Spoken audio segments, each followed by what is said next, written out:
Squidward. Welcome to the night shift.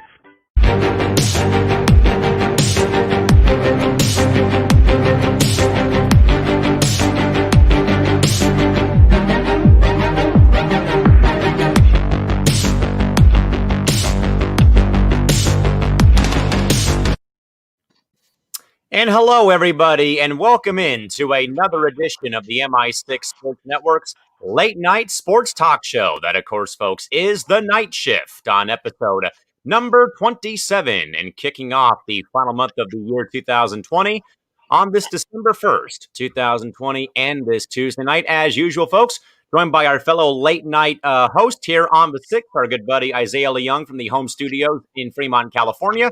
Yours truly, Callan McClurg, in the home studio in San Diego. Isaiah, good to see you as always, man. Welcome aboard the night shift, buddy. How we doing tonight?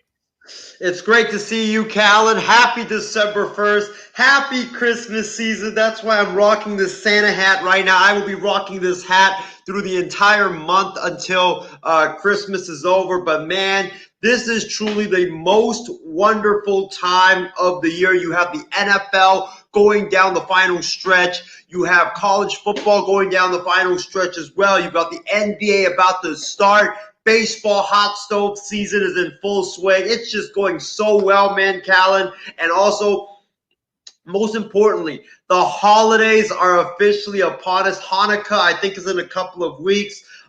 Christmas is in about 24 days.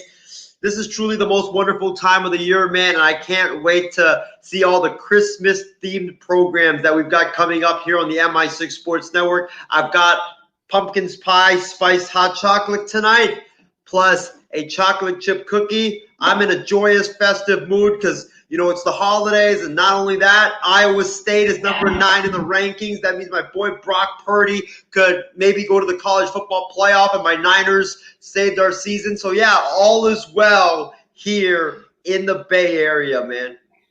And again, folks, as a reminder, we bring you folks the night shift here every Tuesday, Saturday, and Sunday, 10 o'clock Pacific time, to recap all the big games, the big plays, big news, and scores of the day. Again, for those of you out there that probably are not able to be around your television set or perhaps away from your phone for a bit, or you're perhaps working at certain points of the day, you can't really find out the news. We do our best to bring you a Cliff Notes version of your day in sports every Tuesday, Saturday, and Sunday right here on the MI6 Sports Network at 10 o'clock Pacific time, every Tuesday, every Saturday, and every Sunday.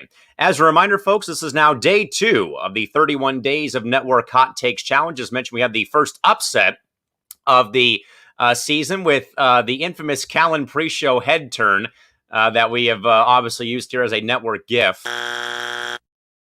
That right there, folks, beat out Isaiah, saying that the Broncos would win the AFC West Division Championship. And now tonight we're on to day number 2. The poll is now, folks, live.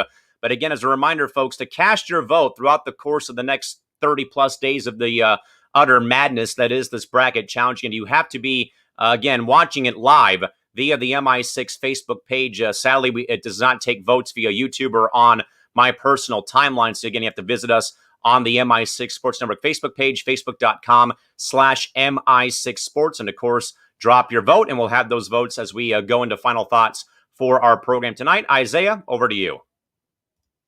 Callan, I'm alleging fraud in yesterday's election. There is no way, absolutely no way possible that I could have lost that election. Come on, man. Are you serious? The Broncos, like me saying the Broncos winning the AFC West, got you to leave the set for like 5-10 minutes. It got John to literally choke on birthday cake live on air. How's that possible, man? I'm contesting the results of the election. We are taking this. We are going to file lawsuits and take this to the Supreme Court. That is sadly, my friend, not going to happen because that was voted on by the viewers of the MI6 Sports Network. None of us, in regards to the network, had any doing in this vote. But again, folks, you can cast your vote. We'll have that message up on screen as mentioned. Tonight, though, folks, the matchup is Ryan Schreiner with his hot take of Adam Gase, the current New York Jets head coach, going from the Jets to coach the USC Trojans, or Isaiah ordering a pina colada live on the air while he was on vacation here in San Diego. So again, folks, to cast your vote in any of the hot takes bracket challenge events. Again, facebook.com/MI6Sports. And again, we'll do our best to have those results for you as in fact we go into our final thoughts here tonight. With that, Isaiah, the news of the day, more so, again, not a lot of games really talk about in regards to football, a lot of basketball today, though. But more so, Isaiah, it is concerning the NBA dishing out a preview of what will be the Christmas Day tentative schedule. And more than ever, though, folks, in a year like 2020, the year tentative has new meaning, as we all probably know, though, but a very impactful 5-game schedule of games coming up for Christmas Day in the NBA, starting off their season, as we have know, folks. But again, the NBA will start operation literally in 4 weeks, roughly 3 to 4 weeks, in 21 days. So 3 weeks to be exact, though. December 22nd, the first day of the NBA season. And also that culminates with the annual NBA on Christmas Day special, which includes a 5-game slate of games. And notably, the defending champion LA Lakers host Luka Doncic and the Dallas Mavericks at Staples Center at 5 o'clock Pacific time.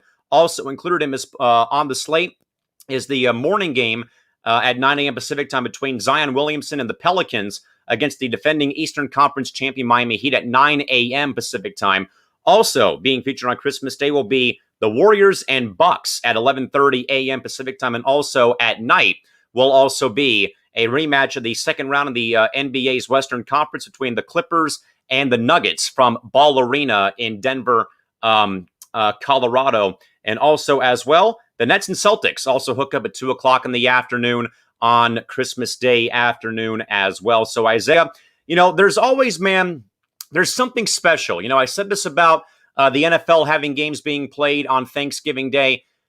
But I will say, though, Isaiah, that the NBA has made a living over the past, I'd say, my entire lifetime, basically, maybe yours as well, of playing marquee games on Christmas Day. However, I kind of think, though, that fans may have become a bit accustomed to, especially at the peak or the climax of that Warriors-Cavs rivalry 2014, 15, 16, 17.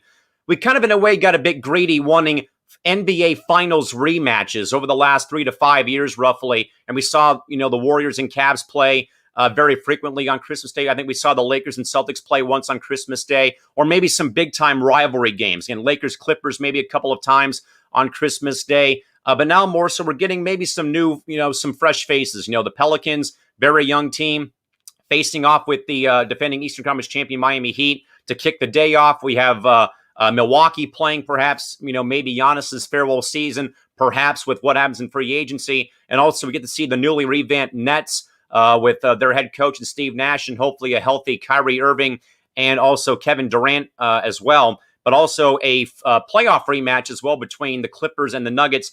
Isaiah, what are your thoughts about the NBA Christmas Day schedule? But as a reminder, though, Isaiah, it's tentatively set right now due to, again, the very changing confluence of events right now surrounding the ongoing pandemic. Well, I like it because, as you said earlier, it gives us some fresh matchups to look forward to, like Lakers and Mavs. Callan, who are the Pelicans playing? Miami. Again? Yeah, Pelicans, Heat, Lakers, Mavs, Warriors, and Milwaukee. Clippers? Milwaukee, right. Warriors and Milwaukee, Celtics and Nets. Like, there's a lot of great matchups I'm looking forward to. Luka against LeBron. That's going to be so exciting to watch.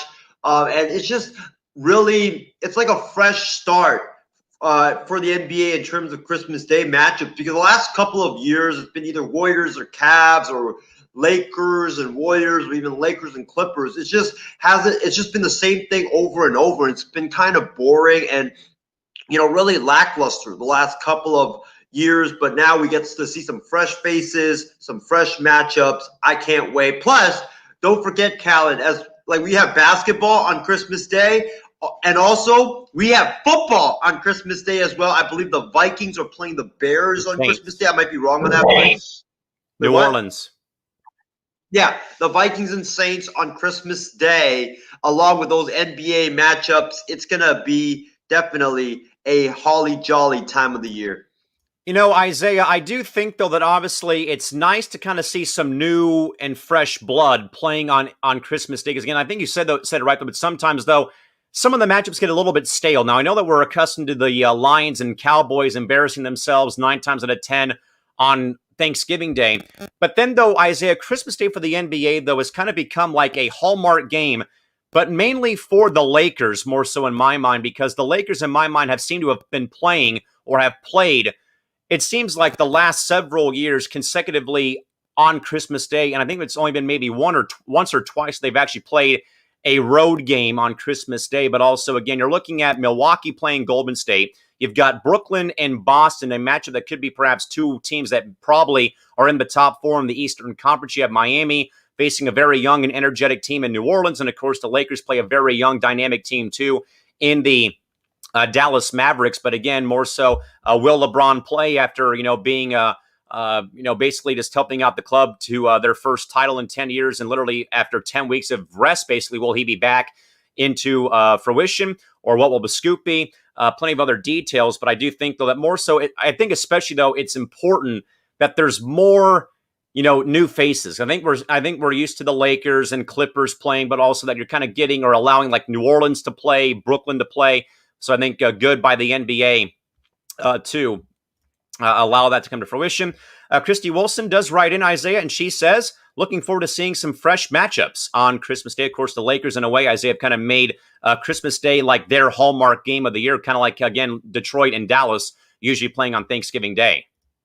Yeah, exactly, man. And about that Lakers game against Dallas, who knows? That could honestly be the Western Conference Finals next or this upcoming season, because right now the Dallas Mavericks, they have Luka Doncic, Kristaps Porzingis. They did upgrade their roster over the offseason. And, with the West, it's just super unpredictable because everybody has like a super duo. So any team, like, right now, it's the Lakers and everybody else. You don't know who is going to face the Lakers, barring hopefully nobody gets hurt. But, it's the Lakers, I think, are a lock for the Western Conference Finals. And then the other team you don't really know, because it could end up being the Nuggets, the Mavs, the Clippers, the Rockets, if they stay intact, and all these other teams. It's going to be really, really exciting, and I can't wait.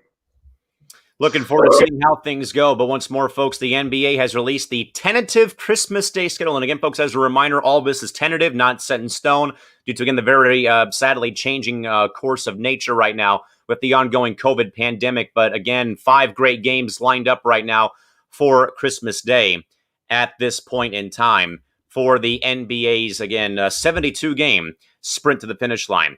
With that, Isaiah, though, we had some great news there, but sadly, though, man, some more bad news. And this is in regards to already a beat-up, banged-up, chewed-up, and spit-out Warriors ball club that is right now becoming the first NBA team to deal with new positive COVID-19 cases, as training camps did, in fact, begin today across the NBA world. Isaiah, no surprise with the story, though, but at the same time, though, with Golden State, though, it's a very big issue because you already are looking to get Steph Curry back after his hand injury. Klay Thompson hurting himself on draft night with that Achilles injury after literally doing all that work to come back after that ACL tear he had in the finals. And now, Isaiah, the first perhaps maybe big or small domino to fall in regards to positive COVID tests inside the NBA already before the season even gets underway. Isaiah, any concern at this very early juncture with the NBA right now trying to navigate the course of not having a bubble environment and other factors for the 2020-21 season? What do you got for us? Right now, I would say my concern is mild because I kind of expected it. Because when you have players, right, that are all over the country training, and they are just traveling back right now to where their teams are located to, get ready for training camp, it's expected that you're going to have guys test positive for the coronavirus because, you don't know where they've been. You don't know who they've been around. They could have gotten exposed anyway. So, I mean, it's inevitable that it's going to happen like right now this early because guys are, as I said earlier, guys are traveling back to get back to their to their homes to get ready for training camp. So I expect more cases or more positive cases to come out. But in terms of, like if we're worrying about like if that's going to derail the NBA season, we're just going to have to wait and see, because that's 2020 has taught us that you have to basically take every day like it's the final day on earth because nothing's guaranteed besides today. It's not necessarily in my mind anything to derail the season, but it's certainly, a storyline, Isaiah, it's sadly going to be followed throughout the course of the NBA season is a team having outbreaks. And more so, I think it's more maybe in a way, in my mind, being a bit magnified because of how the NFL has just done a piss poor job of handling these outbreaks. Again, we are still, I think, supposed to have the Ravens play the Steelers on Wednesday, but there's been reports, though, of 2 more positive COVID tests among the Ravens. We'll get dive into that a bit later in the show, though. But I mean, it's maybe right now like a caution flag because this is for day one of training camp. Guys are just coming off of perhaps traveling, quarantining after perhaps seeing family for the Thanksgiving holiday, but also that it's going to eventually come up. But I do think, though, Isaiah, that the NBA, though, I think probably is I wouldn't say in a different spot, though.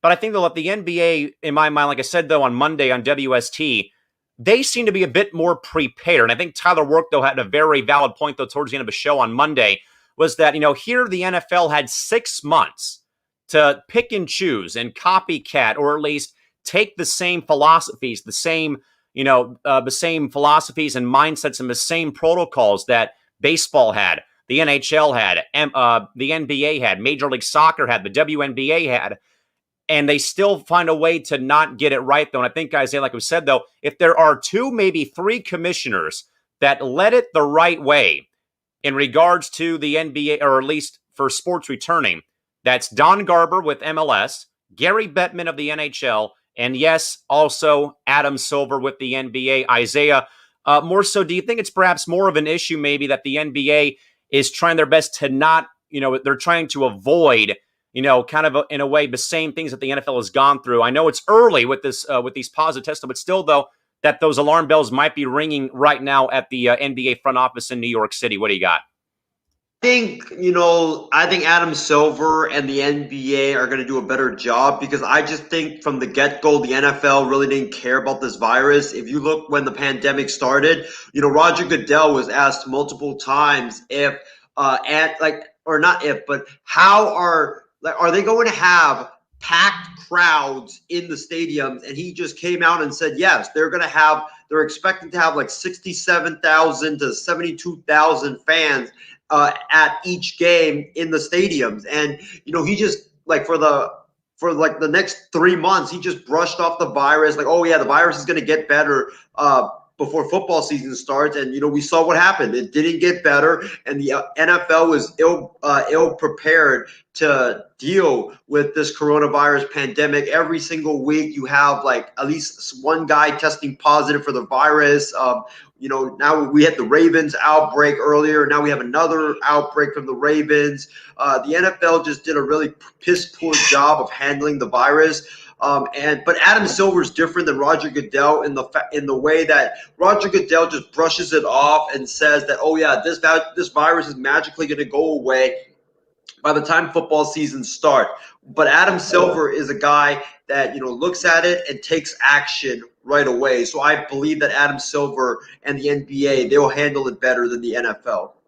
Absolutely, for sure. And I think more so that at the forefront, like I said, though, Don Garber with Major League Soccer, I know, of course, like I've said, though, they had to send 2 teams home right away because of a very high number of COVID cases amongst FC Dallas and Nashville SC, but also Gary Bettman with the NHL. Again, 24 teams, 2 different bubble environments in Toronto and in Edmonton, playing those games, and also the Cup final. And then obviously Adam Silver with the NBA. But once more, everybody, the Warriors, again, having a couple of positive tests pop up on the radar. But as Isaiah said, though, more so perhaps contributed, though, to, again, guys getting back from vacation, seeing family, and again, also the Thanksgiving holiday as well. But as a reminder, folks, if you want to, again, vote in the live poll right now, again, for day 2 of our 31 Days of Hot Takes Challenge, again, log on to to Facebook.com and search MI6 Sports Network. Or again, use the link. And right now, as mentioned, it is Ryan Schreiner's hot take, a hot take of Adam Gase, the current Jets head coach, leaving the Jets or being fired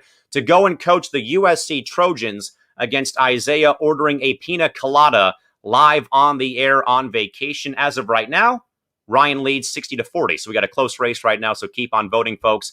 And we'll have those results as we move into final thoughts for tonight's program.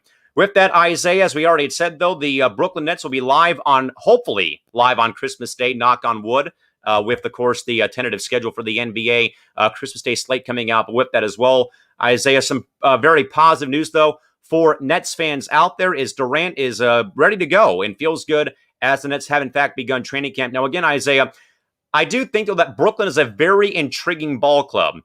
But something I think, though, in my mind, still does not really feel right in my mind with what this might perhaps become. Because as we have said, though, Isaiah, plenty of times, though, it's a first-time head coach and one of the all-time greatest point guards in league history, Steve Nash, now in charge at the of the bench and at the helm of this Brooklyn Nets ship. And, of course, we know that Kyrie Irving is also on this ball club. Now, while Nash and Durant have some history, or at least prior good mojo with them winning a title in Golden State when Nash was a player consultant, something, though, about Irving and Durant and Steve Nash, I just still don't think that this is going to work out. It's kind of like when you have two magnets and they don't attract each other. You know, they always say opposites attract, and we'll see how things go. But Isaiah, more than anything else, though, thoughts, though, about Kevin Durant saying that he feels good as the Nets begin training camp on Tuesday. What do you got?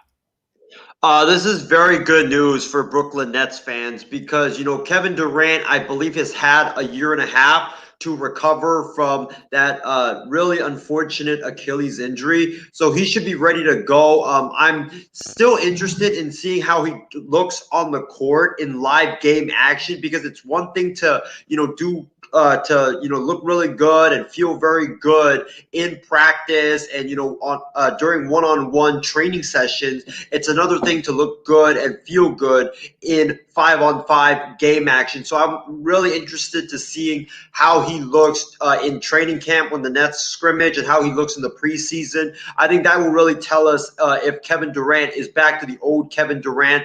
But about the Nets, like you mentioned, Callan, I agree. I just really don't think this is going to work because Kyrie Irving is a guy that needs the ball in his hands. Kevin Durant also is a guy that needs the ball in his hands. And you also got guys like Karis LeVert, Spencer Dinwiddie, that need the ball in his hands. And there's friction between Jarrett Allen and DeAndre Jordan.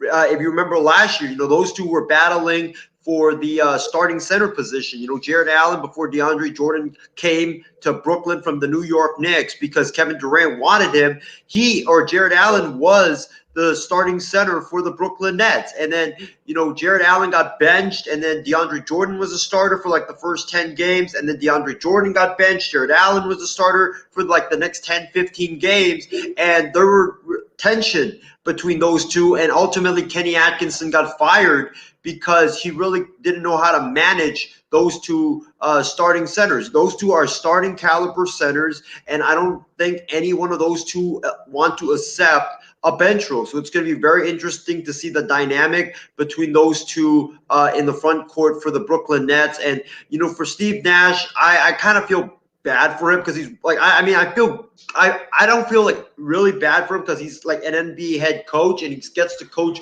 Kevin Durant and Kyrie Irving, who when healthy are two of the top 10 players in the entire NBA. But, he's walking into a situation where it's win a championship or bust. It's championship or bust. And if he doesn't win a championship, there's going to be a lot of blame cast upon Steve Nash because you're obviously not going to put blame on Kyrie Irving and Kevin Durant. Most definitely, and I think that it'll be very interesting to see how it works out, though, and maybe the first couple of games with Golden State, with Brooklyn, again, because of Irving, Durant, both these guys kind of coming off injured, coming off of down seasons more so recently over the past year or so. But again, folks, Kevin Durant of the Warriors, once again saying that he feels good as the Nets again have kicked off training camp on this December the 1st.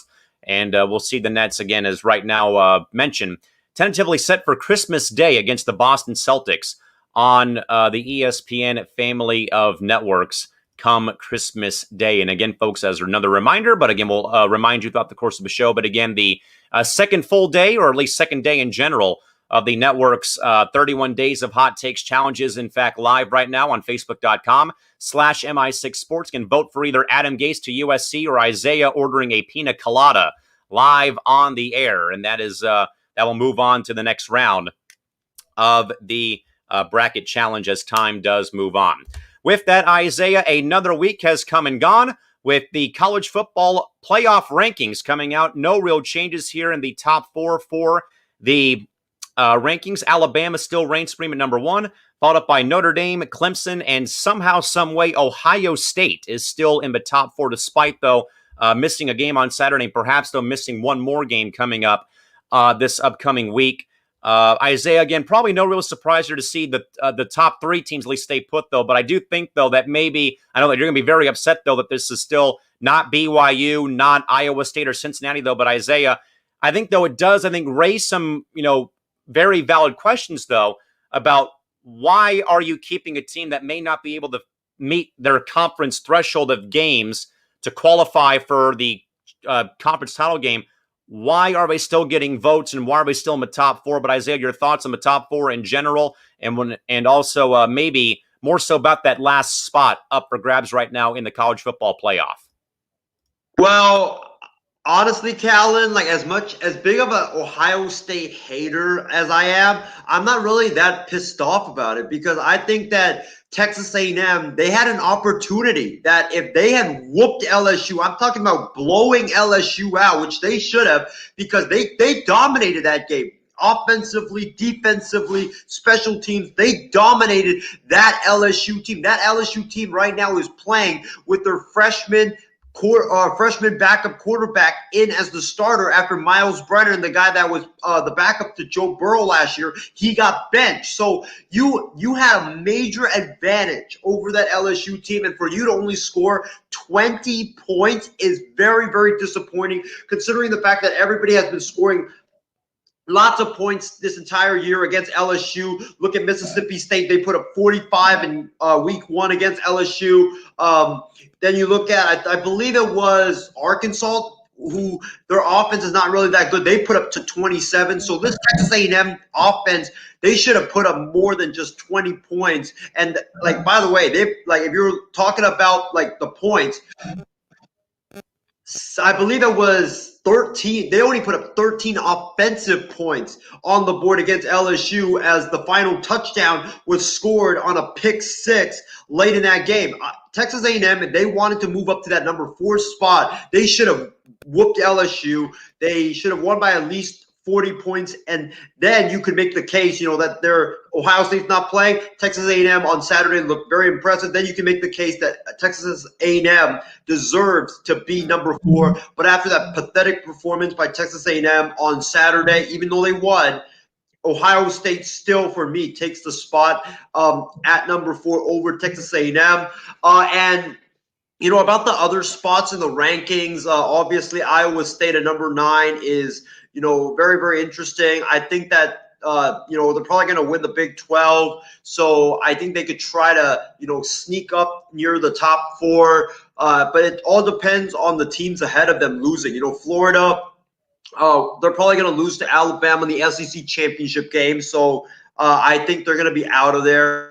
You talk about Cincinnati. I'm not really buying Cincinnati, honestly. I know they've looked pretty good this season, but they play in a really weak conference, and they don't really have that much competition. Memphis is down, UCF is down, so I'm not really buying into Cincinnati. And I think that if Iowa State wins the Big 12, I think that they considering if Ohio State doesn't if they're ineligible for the Big 10 championship, and Florida falters and Texas A&M they falter as well, because they've got Auburn to end the year, so there's a legit chance they could falter. I think you can make a legit case that Iowa State deserves to be in the college football playoff based upon the fact that they would have beaten Oklahoma not once but twice, and they beat Texas as well. So, and also, Callan, I know you're probably not going to like what I'm about to say, but I think BYU should be higher on this list. Come on, man.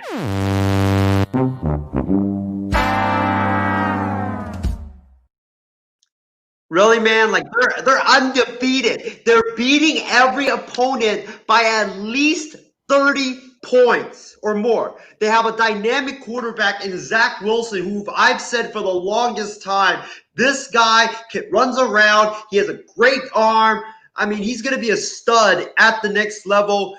I think BYU deserves more respect than they're getting right now, and it's so unfortunate to see. Even though they whooped, I know it was North Alabama, but still, they won 66-14. They beat Boise on the blue turf, which is not an easy thing to do. For them to be stuck at 13, I don't have any words.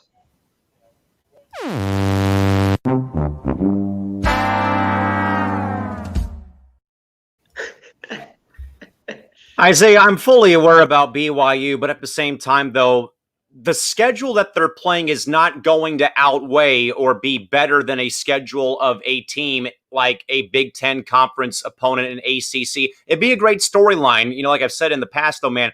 But honestly, I cannot see a unbeaten BYU team, independent nonetheless as well, getting in over a school in a much difficult or harder conference to play in. SEC, ACC, Big Ten, Pac-12, Big 12 even, that they're, in my mind, that it's a great story. It's going to be a great story. They're going to make a New Year's Six game, like maybe the Sugar, maybe the Orange Bowl or one of, the other, big games out there, but it's not, it's great and all, but them and Cincinnati both are not going to be in the running though. But I do think though that the top three in my mind is perfectly fine. But that fourth spot though, I think becomes a little bit hairy, I think, Isaiah, because as we have said though, with more so like I've said though, I think, Isaiah, in the past, is the Big Ten really shooting themselves in the foot here because we've seen, obviously Wisconsin's been the hardest hit, I think, right now by COVID. And not just that, though, is I think that the Big Ten, I think, like I've said plenty of times, Isaiah, the Big Ten, I think, was too quick to jump to a final conclusion in regards to, quarantine for 3 weeks if you have an outbreak and not, 10 days or 14 days or that week. I think it's where I think a lot of people like myself have a bit of a gripe with the Big Ten conference. They didn't think the schedule through. Again, no bye weeks built in because of perhaps an outbreak that was inevitable to happen. But also 3 mandatory weeks of quarantine, no activity, and being away from everybody. I think, Isaiah, more so like I said, though, and I think you would agree, though, the Big Ten killed their playoff hopes this season by jumping to conclusions, not thinking out the schedule the right way, and also 3 weeks of mandatory quarantine. I mean, I hate to say it, but sadly, if they were so big about the playoff, it's very unacceptable if you ask me. I would agree with you on this, but if we're talking about the fourth spot, I still think Ohio State, deserves that fourth spot simply because Texas A&M, they underperformed last week. There is no excuse for you to be only scoring 13 offensive points against a banged up LSU squad. Like, you should be putting up 30, 40 or 50 points against that squad because you are so much better than LSU. They're playing with backups and third stringers. So for you to not light them up is just inexcusable. And that's why for right now, you don't deserve to be that fourth spot. But maybe if you whoop Tennessee and Ohio State doesn't play, or you go into Auburn and you beat them by 17 or 20, then we're going to have a conversation about that fourth spot between Ohio State and Texas A&M, but you just can't put them there after they're really underperforming or underperformance against LSU. I mean, it's a fair observation, but I still think, though, that perhaps that some of the blame, I mean, if there's not a Big Ten school that makes it, could go solely on the conference for, again, kind of rushing and jumping the gun and stuff of that nature. But again, folks, the latest college football rankings, again, put out today: Alabama, Notre Dame, Clemson, Ohio State 1 through 4. That would make up the playoff field, with right now Bama facing Ohio State and Notre Dame playing Clemson, if in fact those rankings do hold up. Isaiah, back over to you. I also have a gripe against the Big Ten for implementing that minimum number of games requirement to be eligible for the Big Ten championship. What the heck are you doing implementing that? You are playing, I believe, Callan, correct me if I'm wrong, are they playing 6 games or 8 games? I think they're playing 8 games with no bye weeks. Yes, 8 games with no bye weeks with a 3-week quarantine period that you need to undertake if you do catch the coronavirus. So you knew damn well that nobody was going to play all 8 games. It's just impossible for it to happen given where we're at right now with the pandemic. 7, I don't think anybody would have played 7, to be honest, because like not only like would you have one team that if they caught the virus, they would have had to miss 3 weeks, but another team would have had also to miss 3 weeks because, the exposure. So I think that like that rule of putting 6 games played to be eligible for the Big Ten championship is just absolutely stupid. I think that they should have lowered that number down to maybe 3 or 4. That would have made more sense than 6.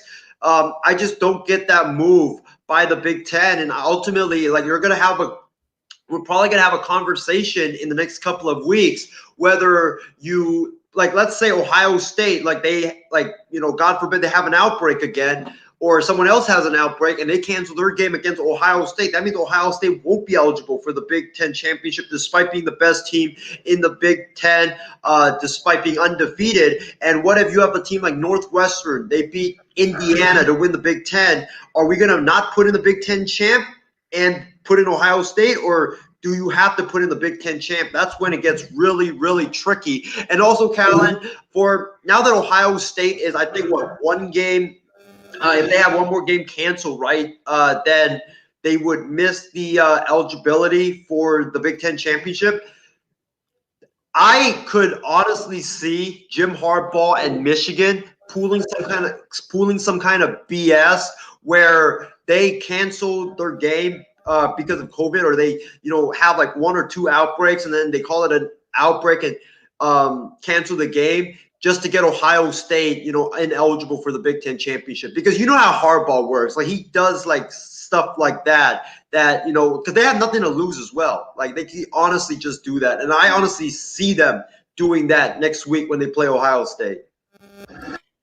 And something, it wouldn't surprise me, and I think a lot of people would agree, though, that Jim Harbaugh and Michigan probably has something up their sleeves, though, to try to throw a wrench into the plans of Ohio State. I'm sure it would be looked at as pettiness or gamesmanship, but honestly, I think a lot of people would agree, though, that might perhaps come to fruition. Some thoughts here real quick. Isaiah, from our good buddy James Gonzalez, just off of work, hence why we have this program every Tuesday, Saturday, and Sunday night at 10 o'clock Pacific time to, again, talk the big news, big plays, big games of the day, getting off work. James, about the bracket challenge tonight, Isaiah ordering that drink live on air is totally a boss move. I need a Mai Tai ASAP. I like your thinking, Mr. Gonzalez. Also, Isaiah, quick question for you. What cookie are you eating on air tonight? Well, I already finished like most of it, but I got this little piece left. It's actually a chocolate chunk cookie from Togo's restaurant, and I also got a cup of hot chocolate. So, I'm celebrating the holidays. We're right where I'm at here in Fremont, California. It's so good. So there's your answer, James. Chocolate chunk cookies. James also says playing North Alabama is not playoff worthy. Thank you for backing me up, Mr. Gonzalez. And Christy also says Harbaugh and Michigan are desperate, in her opinion. I do agree on both of that. With that, Isaiah, back over to you to respond. Callan, I'm proposing that North Alabama files a lawsuit to get the North cut out of its name and just have Alabama standing in their name. I don't think it works that way, sadly, sir. But sadly, or not sadly, but again, folks, the college football playoff, again, unveiled today once more. Number 1, Alabama. Number 2, Notre Dame. Number 3, Clemson. And number 4, Ohio State. Right now make up the college football playoff field at this rate, as we again get closer to the end of the college football season. But once again, everyone, as a reminder, seems like the voting is stalled for a bit, but again, you can still, folks, cast those votes if you're just now tuning in, again, live via the MI6 Facebook page. Once more, facebook.com/MI6 Sports, and cast your vote for tonight's 31 Days of Hot Takes bracket challenge matchup between Ryan Schreiner and Isaiah. Again, it's either Ryan saying Adam Gase will be fired from the Jets and go and coach the USC Trojans, against Isaiah ordering that pina colada live on the air while he was on vacation. As now the votes, still close, but it's 4-3 Isaiah. But we still have, folks, a long way to go on tonight's program. So, folks, if you have not yet, again, please vote and send one of those two guys into round 2 of the bracket challenge. with that in mind, Isaiah, as we approach hopefully the end of this very long week of NFL football, buddy, Week 12, hopefully coming to a close on Wednesday at 12:40 in the afternoon between the Ravens and Steelers. Now, again, though, sadly, Isaiah, more and more, it seems like we take one step forward and fall 2 steps backwards with this game for some reason. It's been moved from Thanksgiving Day to Sunday to Tuesday, now to Wednesday. So we've had 4 different changes to this Ravens-Steelers game ever since Thanksgiving Day. And now, Isaiah, some more news coming out of more positive tests among the Ravens. So, Isaiah, it seems like it gets bad to worse, or goes from bad to worse. And like an all-time low, it seems like, whenever we have news about this game being played. Isaiah, I know, of course, that we said a lot, though, on Monday. You, me, and John Mathis said a lot, though, on Monday in regards to the frustration that a lot of fans have probably had with the NFL and about this game specifically, where we've seen, one game gets played again with the Broncos situation. That game gets played regardless. And then, of course, this game does not get played. But Isaiah, I think, though, if there's further issues here with COVID, I don't know what else the NFL can honestly do, because they've been so incompetent all season long to take care of COVID in their league. Callan, the NFL doesn't, I believe the reason why they don't want to move this game back to week 18 is because they don't want to, first of all, move it to week 18. That would be like the week, week 18 would be, I think, the second week or the first week of January, which is typically when the playoffs start. And if they do have a week 18, that means, that week off, that week off between the NFC Championship game and the Super Bowl, like you get like a 2-week break, right?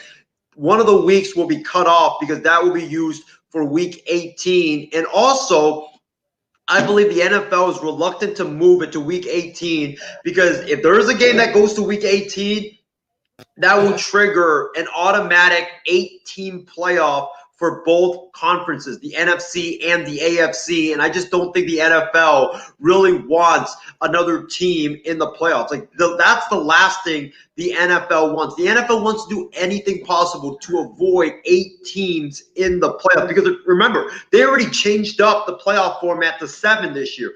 If they have, week 18, they'll change it up again to 8 teams. And I don't think the NFL wants that. It's going to be very, very complicated. That's the only reason why I can think of why the NFL just keeps pushing it back like a day. It makes no sense whatsoever. Like I said yesterday, they should just play it on week 18. It's 2020. Who cares about your old school rules and, how the playoffs are set?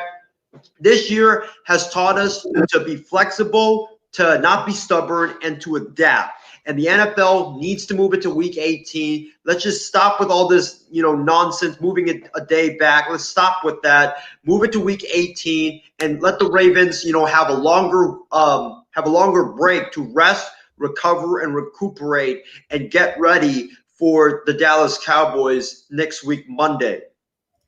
Isaiah, I do think, though, that it's in a way becoming laughable that we have seen this game not once, not twice, not even 3 times, 4 times.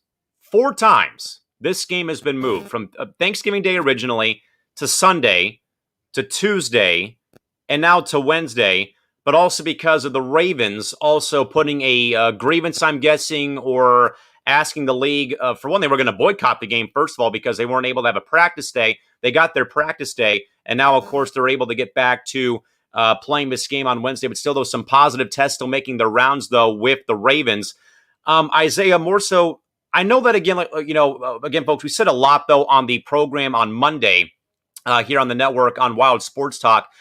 Isaiah, I know, of course, that you have been probably the most frustrated member of the panel because of the sheer incompetence, again, involving your club, the Niners having to play a game against the Packers with majority of their defense, put on the COVID-19 list, but yet KC or New England or other teams have not been able or had their games moved because of, of many reasons, Isaiah. And also, I think, though, as well, man, like we said, though, on Monday, we saw it again, I think, in clear writing on Sunday, where we had a team literally without a quarterback in Denver play a game where we also did, in fact, and we also saw, though, that the Ravens without their quarterback in this game, still at this rate, their game gets moved not once, not twice, not even 3 times, 4 times. That game was moved. Isaiah, anything further to add on, though, in regards to, again, perhaps the hypocrisy shown by the NFL towards certain franchises? Well, I mean, I think you guys have already known that I've been the most vocal about favoritism in the NFL. I've been saying that for the last couple of months, so there's really no need to repeat myself on that. But the last thing I got to add on this subject is I really don't understand why the NFL is reluctant to move it to Week 18 and have trigger a 18 playoff or a 16-team playoff, because the more teams that you get into the playoffs, the more fans are going to tune in, because another fan base is going to be added to the playoffs, or 2 fan bases are going to be added to the playoffs. And also you get more money that way from the TV contracts. Imagine an extra playoff game, being added to either ESPN or NBC or Fox's slate, or even CBS's slate of games. So I really don't understand why Roger Goodell and the NFL are reluctant to do it. It just seems to me that they don't want to break the old school policy when it comes to the playoffs. And as I've said, Isaiah, so many times over the past now 9 months officially as of December 1st, and again, this pandemic began in March, the big word of 2020 is flexibility. And again, we said, though, at the top of the show, though, Isaiah, with the NBA, tentatively putting out a Christmas Day schedule. That, again, though, cannot be any more, I think, overemphasized in a year like 2020, where everything is tentative. It's not set in stone. It's not official. In a way, though, with me, I've in a way had to be that way, or more so remember that, because of the changing of events. Again, I have had or seen my women's basketball team at the University of San Diego, Isaiah. They sadly have lost 3 games off their schedule. They had a game set on the 25th of November. They had a game the following or the next Saturday or the 28th of November, and had a game on Monday, all canceled because of either positive COVID test among the visiting teams you were supposed to play, or supposed to play Stanford on Monday. And with the new orders in place in Santa Clara County, they weren't able to play Stanford on Monday. So I think, Isaiah, I think a good reminder, though, for everyone out there to remember, a lot of these events right now are kind of still, they're on the schedule, but at the same time, like they usually say, though, all events or all elements of the schedule are subject to change. Exactly. Yep, they're all just floating up there in the air right now. They're all up in the air. They are subject to change, and 2020 has taught us. You got to be flexible. You gotta be able to change whenever the circumstances dictate. And I just don't know why the NFL doesn't want to do it. I mean, I guess who doesn't want an 8-team playoff like that? I feel like an 8-team playoff would be really, really interesting, to be honest, because you get not only all the divisions, but you get 4 wild card spots. It would basically be like the NBA playoff, where you have a quarterfinals and then a semifinals and then a championship, conference championship, and then the Super Bowl. So I think even though it would take a bit longer, I think it would be more fun for football fans in general, because more football is what the people want. And not just that, Isaiah. I believe if it goes to an 8-team, if it goes to an 8-team playoff format, Isaiah, not the Niners going, that means no buys in the first round either.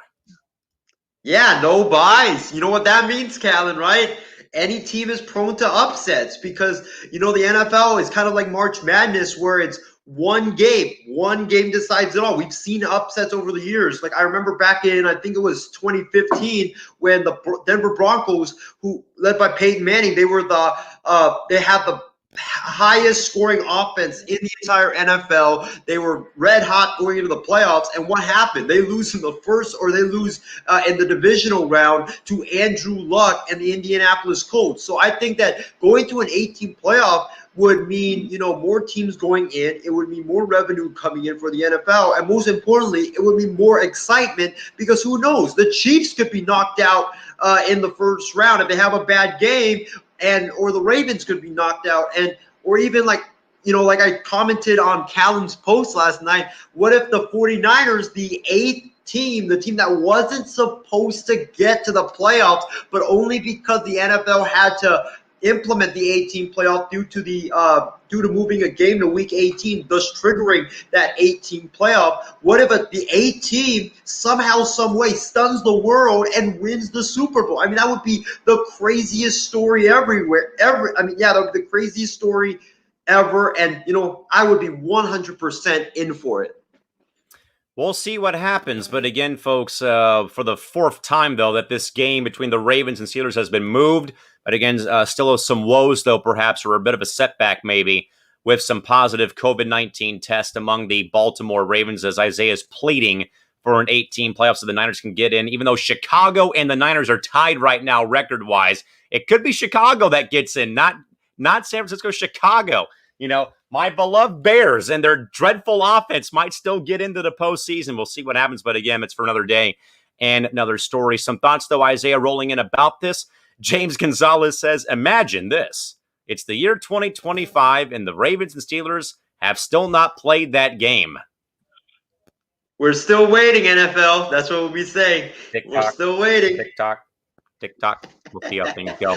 Christy Wilson, Isaiah writes in, the Ravens having more COVID cases makes me wonder if the Cowboys-Ravens game ends up being moved as well. And I think, Isaiah, if that happens, you're looking at a very big logjam of games being moved just because of Baltimore's incompetence. I think it already got moved because I believe that this game was supposed to be on Thursday night, but since they moved that Ravens-Steelers game to this Wednesday, they had to move that Ravens and Cowboys game to now, I believe, on Monday, which now, like, even as a football fan, I love it because you have a triple header on Monday Night Football. But, dude, that is like for the Ravens to have to come out of their game playing on Wednesday and then play on Monday and only get come off 5 days. That's pathetic, man. Unheard of. Hey, 2020. Exactly. That's why, and Callan, I am still hoping and praying that we get an 18 playoff and Nick Mullins wins the Super Bowl. I mean, that would be the craziest thing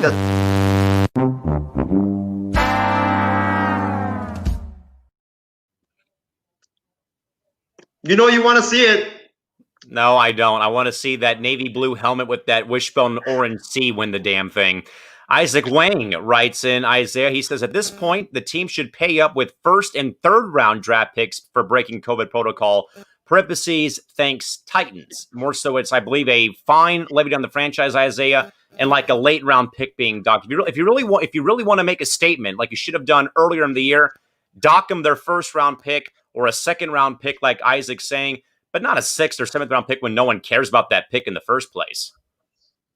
100% agreed, man. The NFL should have, had harsher punishments and stripped teams of their first round pick, because those are the picks that teams actually care about. Like, nobody cares about 6th round picks or 7th round picks because, like, dude, if you look at the draft, people don't even watch the 6th round or the 7th round. Like, those guys, like, normally they, like, besides your Tom Brady's that make it like 1 in a million, but those guys normally don't even make it into the NFL. So I would have definitely, if I was the commissioner, I would have implemented a policy where if you don't follow the protocols, Denver Broncos, then you would get your first round pick stripped. And as a reminder, we reported a story on Monday that said that Vic Fangio, the head coach of the Broncos, is still deliberating about disciplining the 3 quarterbacks that were in close contact with Jeff Driscoll in that meeting between the quarterbacks for the Broncos before they again had to play that game on Sunday without a quarterback against New Orleans in that 31-3 drubbing at the hands of the Saints at home. Christy Wilson, Isaiah? Favoritism has been going on in the NFL for years, especially since Roger Goodell became commissioner. It's gotten worse since he's been in charge of the league office. Do you agree? Oh, 1,000%. I mean, this what's going on right now is just the latest of favoritism going on in the NFL. I mean, a couple of years back, you had guys getting popped for marijuana. They got suspended more games than guys getting suspended for domestic violence. Like, how does that make sense? It just doesn't make any sense. Roger Goodell needs to be fired. He's one of the most incompetent commissioners in football. Everything he touches, turns black. It turns into a mess. The NFL desperately needs a new commissioner. And NFL, let me throw a name out to you that might interest you. Yours truly. Isaiah loses again. No, we are definitely not doing that anytime soon. Also, Isaac Wang writes in, Isaiah, against the 8-team playoff. He says it's too taxing for the playoffs and unfortunately includes more mediocrity, a la the NBA. I mean, for this year at least, it would be needed because, again, they don't want to have a St. Louis Cardinals issue where a team makes the playoffs playing one or two fewer games than the rest of the NFL does. But at the same time, though, Isaiah, I think it's only fair, though, that like the NBA, the NHL even goes that 8-team route, though, because more so I think in hockey, because they did in fact change their format recently. They went the division winners take the top 2 spots, I think. And I think it's the top 3 teams of each division make the top 6, and then the bottom 2 are wild card teams, seeds 7 through 8. And it's worked out pretty well there. And I think that the NBA is still the same thing, or same way, though, again, 1 through 8, 1, 8, 2, 7, 3, 6. I know we've heard a lot, though, Isaiah, about maybe a 16-team playoff in the NBA, regardless of conference. So you could literally have Lakers play the Celtics maybe in round 1. We've heard a lot about that. I do think, though, that Isaac is right, though, about it maybe being too taxing for football. But again, in a year, though, like 2020, I know about mediocrity with, again, like seeing teams like the Astros, for example, getting in with a losing record. It's just part of the season for 2020 at this rate. I actually disagree with Isaac. I think it would make the playoffs more fun because imagine no teams get bye weeks. The higher seeds would still get something to play for because they would get to play for home field advantage. So, and also like you would have, who knows, you could see a team that is seeded 8 upset the 1, or the 7 upset the 2, and more of those upsets. We could see more of those instead of like right now in the NFL where it's like you kind of know where a lot of the matchups or in the divisional round and wild card rounds are headed. It's normally the best team that wins, but it would just bring a lot of more excitement to football, and also it would bring more money to come in to the NFL. I mean, it may seem taxing right now, but I think just more of the flexibility, again, but tentative plans in place right now. I get that it may be too long though, but again, like we said though, the NFL doesn't care. The NFL does not sincerely, wholeheartedly care about player health and player safety. They care all about this from TV and stuff like that. Isaiah, back over to you. Also, it would make the final week of the NFL season super exciting because look at the NFC right now. The NFC, you have like 5 teams all tied for that 8th spot. I think you have San Francisco, Chicago, Minnesota, and I think Carolina is also tied. I might be wrong on that. But you have like 4 or 5 teams tied right now for that 8th spot, just 1 game back of the Arizona Cardinals for that 7th spot. And also 2 games back, I believe, of the LA Rams. So, like, that would just make the final week just so much more exciting. Imagine 4 teams jockeying for 1 playoff spot in the final week. And it all comes down to if you win, and then it also comes down to tiebreakers as well. Like, I'm totally in for this idea. We'll see how things do, in fact, go from here. But again, we thank you folks for the commentary tonight. With that, Isaiah, we'll now move on over and wrap things up on this very abbreviated Tuesday into tonight's Final Thought.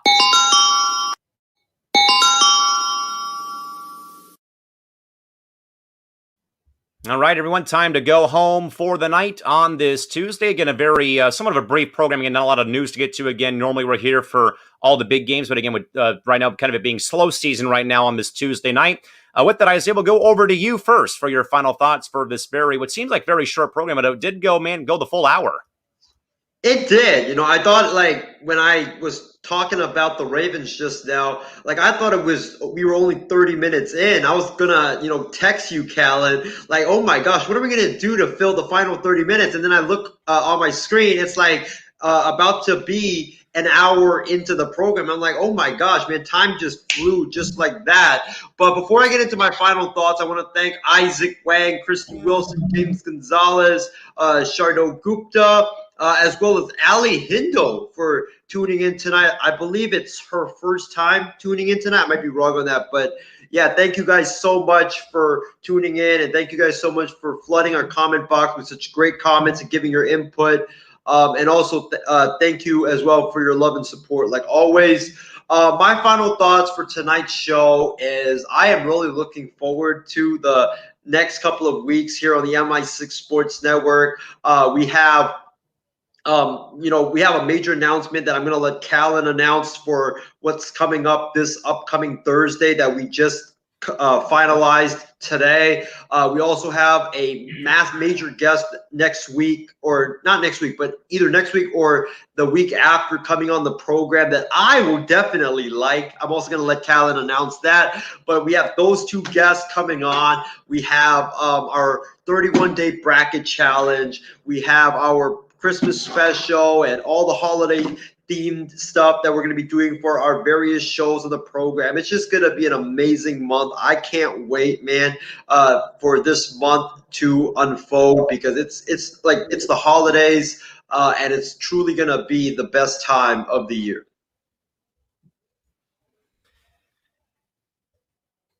Definitely, for sure, Isaiah. We were just actually wrapping up, writing in a few things here. But again, folks, we'll have all that for you here. We were actually trying to put the results of the poll for our bracket challenge on screen, but it sadly did not come in time. But with that, though, folks, to wrap up day number 2 of our bracket challenge, again, folks, 31 days of hot takes rolling on throughout the entire course of the month of December. Again, hopefully leading to the very end.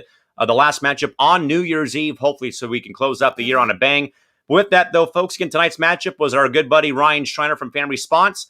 Again, predicting Adam Gase would go from USC to coach go to USC from coaching from the Jets, against Isaiah ordering a pina colada live on the air while he was on vacation.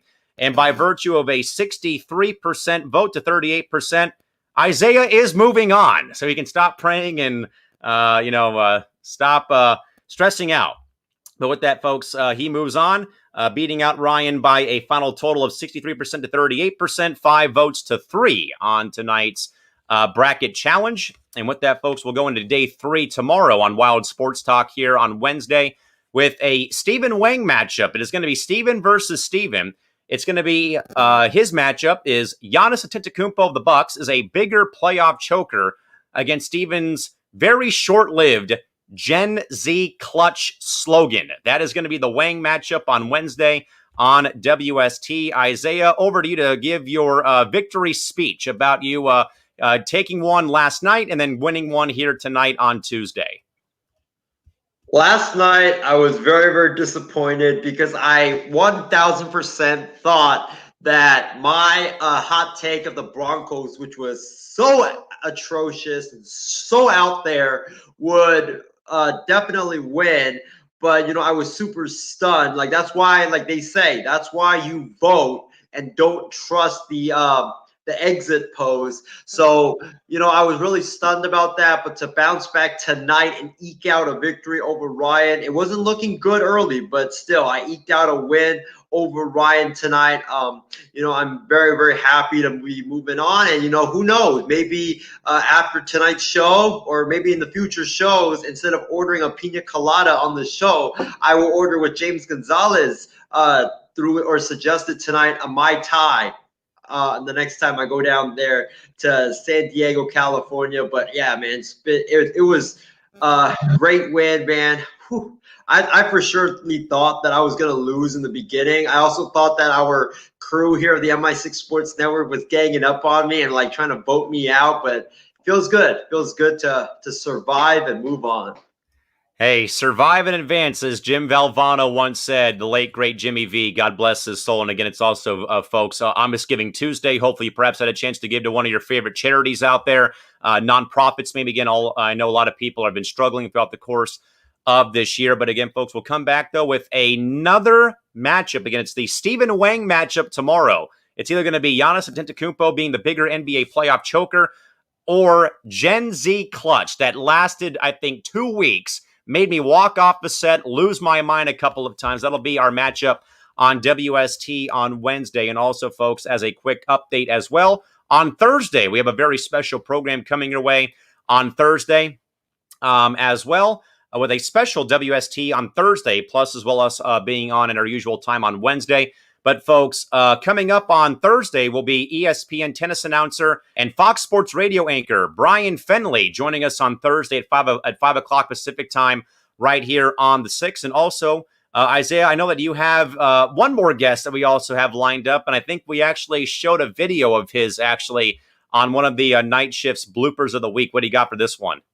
Yeah, ladies and gentlemen, I am proud to announce that in either next week or 2 weeks from now, we haven't set a date yet, but either next week or 2 weeks from now, we will be having Sports Illustrated's 49ers writer, Grant Cohn, to come on our show. Grant Cohn was the guy that made that Mike McGlinchey blooper reel that went viral, actually, on, I believe it was the Night Shift episode 2 weeks ago.